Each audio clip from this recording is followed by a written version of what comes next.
Helmets display is unique and thrilling, consisting of fast crossover rides, spectacular jumps, skillful feats of balance and numerous reverse rides, carrying passengers in different and difficult ways.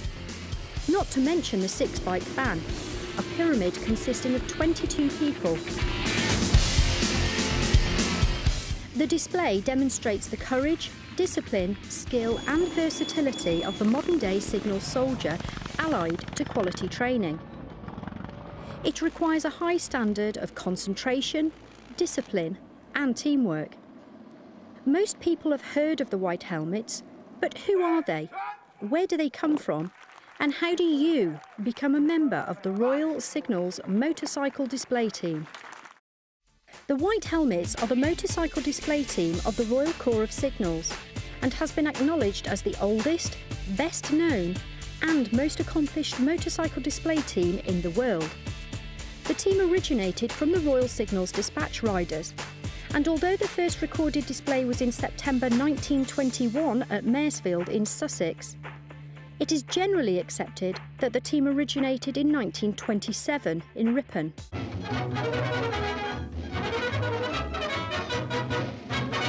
Getting ready for the Royal Tournament, Tommy turns performer, and the Royal Corps of Signals put final touches to a key display. From 1926, the Royal Signals used horses in its shows, and in 1932 it was decided that the horse and motorcycle should perform together. In 1938, the Royal Corps of Signals became fully mechanised, and the display became one consisting of motorcycles alone. By the 1950s, the Royal Signals display team became formally established. Since then, the team has performed all over the world and used various titles before formally adopting the name The White Helmets in 1963. The White Helmets have made numerous and regular television appearances. They've performed at prestigious venues both home and abroad, providing thrilling entertainment for the general public and military events as a centrepiece for shows the length and breadth of the United Kingdom. The team members are all volunteers recruited solely from the Royal Corps of Signals. They are all serving tradesmen and women who have successfully completed a demanding 2-week selection course, normally held each winter. On a push bike it would be a back brake, alright? So this is your clutch.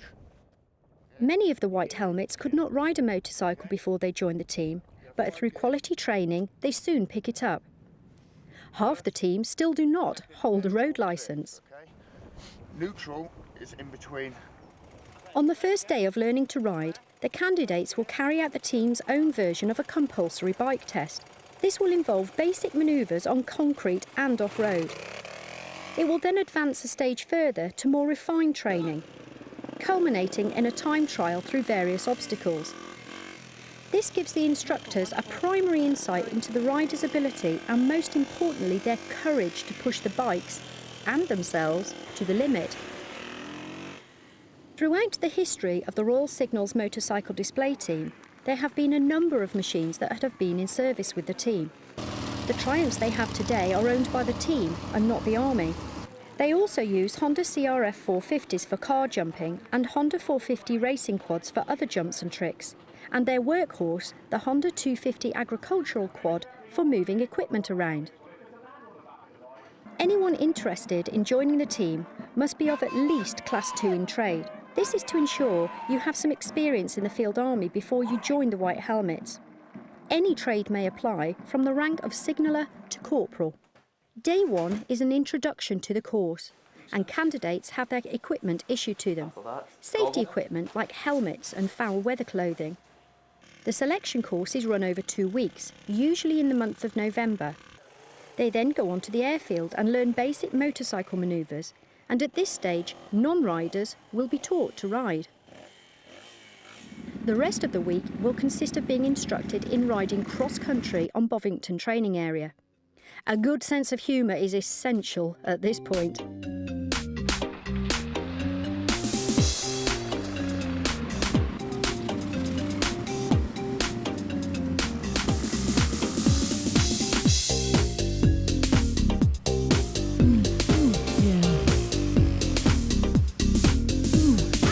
Candidates will fall off their bikes and injuries can occur. Being able to take a knock and carry on takes great courage and strength. But there are medics on site at all times, ready to treat any serious injuries. The main thing is to try and enjoy the week. As the instructors lead them through the difficult terrain, they will receive a few bumps and scratches, but as their confidence grows, so their bike skills increase, and before you know it, they'll be trying to race the instructors. There will also be a function arranged by the students, and at some point during the course, all candidates will have to give a 10-minute presentation on a subject of the instructor's choosing. Week 2 will consist of being shown around the team's Triumph Tigers. A short test pushing a Triumph over a timed distance, and then instruction in some self-confidence moves with them. Come on! 3, 2, 1!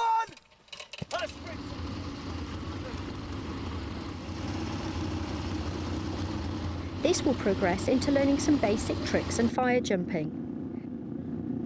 Then finally, a mini-show, which is performed in front of the regimental colonel and his guests. If the candidate is successful, they will be fitted for their number 1 dress uniform and team dress. They will then return in January and begin training for the up-and-coming season. They do require a certain amount of new riders each year due to postings, but this is not an attendance course. The team looks for candidates who are reliable, presentable to the public, disciplined, mature, and willing to learn. There are daily kit inspections throughout the course to ensure good hygiene. If you are successful, you will be living very close to the other team members, and the result of poor hygiene becomes only too obvious. There will be daily PT lessons. This is an essential warm-up and nothing more. You will not be beasted.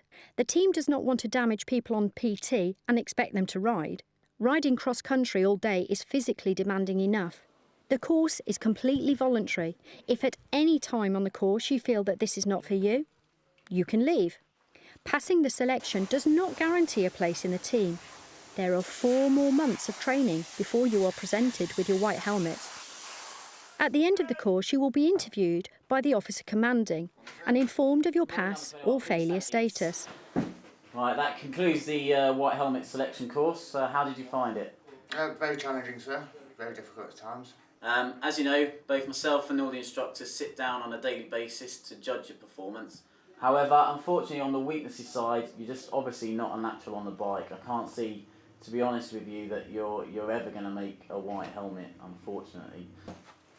Once you have completed the course successfully, you will be eligible for further training. If you are successful, you will still be asked if you wish to take the post, which you can still turn down. You've still got a long way to go. So on the balance of things, we're very delighted to offer you a place for the forthcoming season. So many congratulations. Thanks, sir. As with most workplaces, there are many secondary jobs within the team, such as health and safety officer, fire NCO, recruiting and PR, but one of the most challenging is the job of mechanic.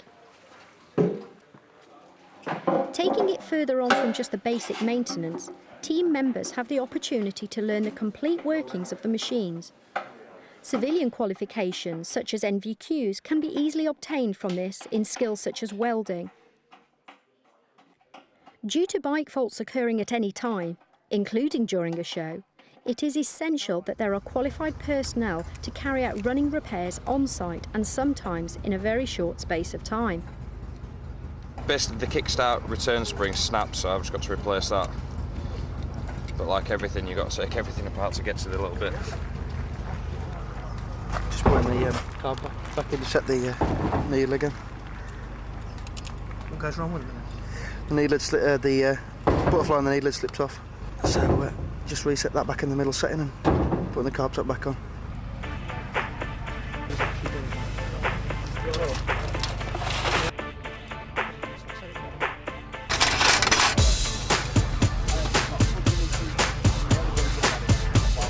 It's all rusted at the back, so the bolt's just rounding off.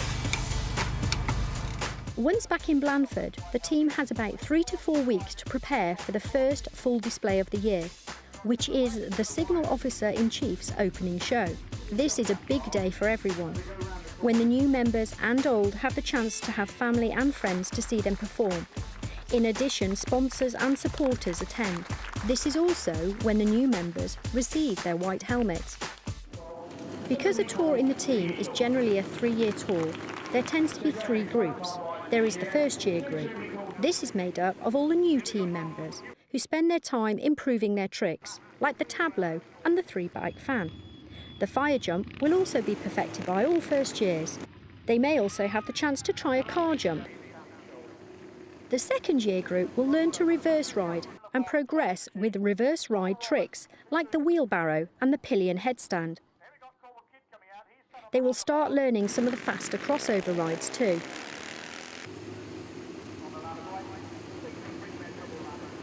Third and senior year riders will progress even further with the most difficult tricks. They will also leave the training camp having tricks like the Maltese cross, double ladder and the famous 6-bike fan perfected. Training is in a relaxed environment because it can be a dangerous job. Everyone in the team is approachable and will help you if you have any problems. After all, it is all about establishing a team bond. However, it is not to be forgotten that it is still a military environment and correct compliments to rank are to be adhered to when in a military environment. As the shows are distributed throughout the UK and Europe, it's only fair to say that a lot of the time is going to be spent travelling. Spending all this time in such close quarters with team members will bring to light the reason for all those kit inspections during selection. Upon arriving at a showground, the team preparation begins. This involves the unloading of all the motorcycles and props.